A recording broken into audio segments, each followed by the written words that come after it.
ચોટીલા પસાર થતા હાઈવે પર અકસ્માતમાં એક સગીર યુવકનું મોત થયું હતું।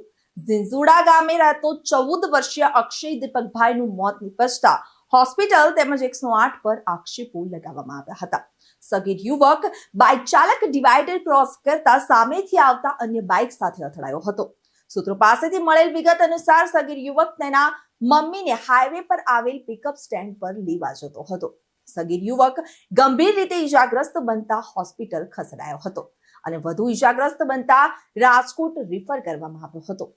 ત્યારે હાજર રહેલી 108 ને લોકોએ રાજકોટ હોસ્પિટલ લઈ જવાની જાણ કરી, જેને લઈને 108 ના તબીબે જણાવ્યું કે અમારે ઉપરની ઓફિસે જાણ કરી અને મંજૂરી મેળવવી પડે છે અને મંજૂરી મળવા માટે થોડો સમય લાગતા સગીર યુવકનું મોત નિપજતા હોસ્પિટલ તેમજ 108 પર આક્ષેપો લગાવવામાં આવ્યા હતા।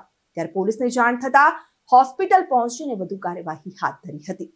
હું દર્દી લઈને આવ્યો છું ઈ દર્દી લઈને આવ્યા પછી મને આનો કોલ આવે પછી હું નીકળું।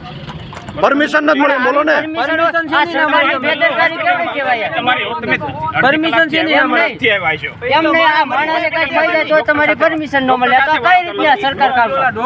રિપોર્ટર વિક્રમસિંહ જાડેજા સાથે ચક્રવાત ન્યૂઝ ચોટીલા।